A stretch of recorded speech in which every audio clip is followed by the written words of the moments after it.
তো বন্ধু পশ্মি পরিচয় হয়েছে তার মাধ্যমে শিলার সঙ্গে। সে আমার বন্ধু শিক্ষিকা, ঢাকা থেকে আসছে, নড়াইল দেখতে চাই। নড়াইলের উপরে তার প্রিয় বন্ধু শিলা, যার পশ্মির মাধ্যমে আমার পরিচয় 87-র বন্ধু। কিন্তু বন্ধুর একটা আমি অদ্ভুত বলবো না, অসাধারণ বলবো, বাংলাটা খুঁজে পাচ্ছি না, সুন্দর একটা শখ গাছ রোপণ করা। বন্ধু, তোমার হঠাৎ এরকম শখটা কীভাবে হলো? ধন্যবাদ বন্ধু, আমাকে মনে করেছো, বলার সুযোগ দিয়েছো। আসলে আমি এটাকে শখ বলতে চাই না, আমি এটাকে বলি প্রয়োজন। প্রয়োজনটা আমি ছোটোবেলা থেকেই আমি প্রকৃতির প্রতি খুবই ভালোবাসি প্রকৃতিকে, প্রকৃতির কাছে যেতে পছন্দ করি, গাছ লাগাই। একদম ছোটোবেলা থেকে আমি গাছ লাগিয়ে আসছি। তো গাছ লাগাচ্ছি নিজের আঙিনায়, অন্য জায়গায়, অন্যখানে, নিজের বাড়ি, শ্বশুর বাড়ি, বাবার বাড়ি, এই ধরনের ব্যাপার স্যাপার, বা নিজের প্রতিষ্ঠান।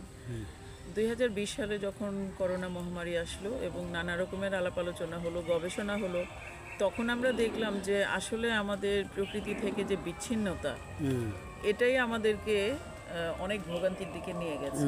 আমাদের প্রকৃতির পরিবেশকে আমরাই নষ্ট করছি। তখন মনে হলো যে আমি কি করতে পারি, আমার কাজটা কি, আমি এখানে এর জন্য কিভাবে সাপোর্ট দিতে পারি।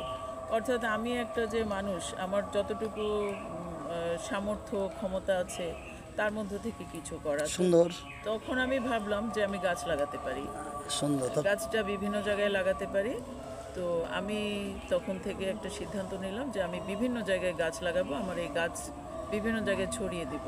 তো এটা কি ফলজ গাছ লাগাও না ভেষজ গাছ না কাঠের গাছ? আমার গাছগুলো ফলজ গাছ, বনজ গাছ, ভেষজ গাছ, সব ধরনের গাছ। আচ্ছা। আমি একটা প্রকল্প নিয়েছি, প্রকল্পটার আমি নামও দিয়েছি, একটা নামটা হচ্ছে শতবৃক্ষের ছায়ায় মায়া ছড়াই। সুন্দর। তো আমি এই বছর জুন থেকে আগামী জুন পর্যন্ত, যেহেতু জুনে বিশ্ব পরিবেশ দিবস এবং জুনে বৃক্ষরোপণ শুরু হয়, আমি আসলে টার্গেট করেছি, একটা টার্গেটটা হচ্ছে যে এই জুন থেকে আগামী জুনের আগ পর্যন্ত আমি কমপক্ষে 100 গাছ লাগাবো। সুন্দর সুন্দর। এটা কিন্তু কমপক্ষে 100। এর বেশি হতে পারে। 100 আগেই পূরণ হয়ে যায়, তাহলে আমি আবার 1 থেকে 100 যেতে চেষ্টা করব। এবং আমি স্বপ্ন দেখি যে আমার এই শতবৃক্ষ একদিন সহস্র বৃক্ষে পরিণত হবে। তো আমি চিন্তা করলাম যেটা, যে আমি আসলে আমার আঙিনায় বা আমার পরিচিত জায়গায় বা আমি যেখানে আছি সেখানে না, আমি সারা বাংলাদেশে কোথায় কোথায় গাছ ছড়িয়ে দিতে পারি। তো আচ্ছা, তুমি নড়াইল আসছো, আমাদের জানা মতে তুমি নড়াইল জেলা পরিষদ, শ্রী শ্রী রামকৃষ্ণ আশ্রম, ঐতিহাসিক জমিদারদের তৈরি কালের সাক্ষী দাঁড়িয়ে আছি বাদাঘাট চিত্রার পাড়ে, তুমি সেখানেও গাছ রোপণ করেছো। তা আসলে এত জেলা থাকতে তুমি নড়াইলকে এরকম প্রাধান্য দেওয়ার কারণ কি? বন্ধু, এই সম্বন্ধে কিছু বলো তো। হ্যাঁ, নড়াইলকে প্রাধান্য দেওয়ার কারণ হচ্ছে আমি আসলে বেশ কিছুদিন ধরে কাজের খুব চাপ যাচ্ছিল। আমি চাচ্ছিলাম যে কোথাও গিয়ে আমি খুব শান্তির একটু সময় কাটাবো 2-3 দিন। তো সেই জন্য আমি, যেহেতু নড়াইলের উপর দিয়ে বিভিন্ন জায়গায় চলে যাওয়া হয়, নড়াইলে আসা হয় না। নড়াইল SM সুলতানের ভূমি। তো SM সুলতানও একজন অদ্ভুত ধরনের মানুষ, যে ওনাকে আসলে জানা দরকার আমাদের অনেক। ওনাকে আমরা সেরকমভাবে জানি না, জানতে চেষ্টা করি না। তো আমি ভাবলাম যে নড়াইলে আসা দরকার, এটা অনেক দিন ধরে আমার মাথায় ছিল। তো আমি এবার নড়াইলে আসবো বলে ঠিক করলাম। ঠিক করার পরে আমি চিত্রা রিসোর্টে থাকবো, সেটাও ঠিক করলাম। এবং এটা আমার, এর আগে আমি বৃক্ষরোপণ করেছি যশোরে। তো যশোরের বন্ধু তাজ খান, সে একজন সমাজসেবক এবং বৃক্ষপ্রেমী, অত্যন্ত বেশি বৃক্ষপ্রেমী সে। তো যশোরের তাজের সহায়তায় আমি যশোরে বৃক্ষরোপণ করেছি, যশোরে এবং মনিরামপুরে। তো যশোর আমাকে বলল, তাজ খান আমাকে বললো যে বন্ধু তুমি নড়াইল আসবা, নড়াইল কেন বৃক্ষরোপণ করবা না? আমি বললাম বন্ধু আমি তো রিল্যাক্স করতে যাচ্ছি। বলে না, এই রিল্যাক্সের মধ্যেই তোমার কাজ যেটা, এটা অব্যাহত থাকবে, তুমি বৃক্ষরোপণ করবা।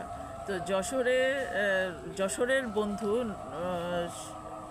তাজ খান, মিঠু, শাহিদুর রহমান মিঠু, এদের বিশেষ অবদান আছে আমি নড়াইলেও বৃক্ষরোপণ করার ব্যাপারে, কারণ ওরাই আগে যোগাযোগ করেছে। ধন্যবাদ বন্ধু। যোগাযোগ করার পরেই আমি আমার বন্ধু রেজাউল, তারপর বন্ধু তাপস, আরও অনেককে নিয়ে আমি কিন্তু নড়াইলে বৃক্ষগুলো রোপণ করেছি। বন্ধু, তুমি সেই ওই SM সুলতানের বিশ্বমানের চিত্রশিল্পী, গাছ লাগানো একটা ছবি আছে, ছবিটা কি দেখেছো? হ্যাঁ, ছবিটা দেখেছি। ধন্যবাদ। ওই জন্য ওটা কিন্তু একটা বিখ্যাত ছবি, বিখ্যাত ছবিদের ভিতর ও একটা। আচ্ছা, তুমি অন্য অন্য জেলায়ও গাছ লাগাইছো বন্ধু, তুমি আসলে পেশায় তো শিক্ষিকা, হ্যাঁ, তুমি কোন কলেজে শিক্ষকতা করে আমাদের একটু সংক্ষেপে জানিব একটু বলো। আমি Bangladesh chemical industries corporation BCIC. তো বিসিআইসি একটি আসলে উৎপাদনমুখী প্রতিষ্ঠান বাংলাদেশের শিল্প মন্ত্রণালয়ের আন্ডারে। তো আমি বিসিআইসির ঢাকার যে কলেজ আছে বিসিআইসি কলেজ, ওখানে আছি। আমি স্কুলে পড়াচ্ছি, আমার সাবজেক্ট হোম ইকোনমিক্স। ধন্যবাদ। Uncommon subject.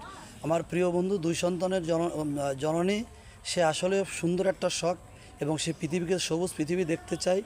আমরা যে পৃথিবীর উপর অত্যাচার করছি সেই অত্যাচারের বিপক্ষে প্রকৃতির উপর, আর প্রকৃতির উপর অত্যাচারের জন্যই প্রকৃতি ঘুরে দাঁড়াচ্ছে। যে আমরা যত্রতত্র খাল পুকুর জলাশয় বন্ধ করে দিচ্ছি, গাছ অবধারে মানে একদম যত্রতত্রভাবে গাছ কাটছি, এ তার বিপক্ষে। একটা পরিবেশ কর্মী আমরা বলতে পারি। আমার প্রিয় বন্ধু, আমরা চাই তোমার হাত ধরে বাংলাদেশ এই সবুজ বনায়ন হোক। তুমি পারবে আগামী প্রজন্মকে সুন্দর একটা পরিবেশ গড়ে তুলে দিতে। আমরা এই আশাবাদ ব্যক্ত করে তোমার এই সংক্ষিপ্ত সাক্ষাৎ আমরা এই শেষ করছি। আমি মোহাম্মদ রেজাউল হক, স্টুডেন্ট লাইব্রেরি, নড়াইল। ধন্যবাদ।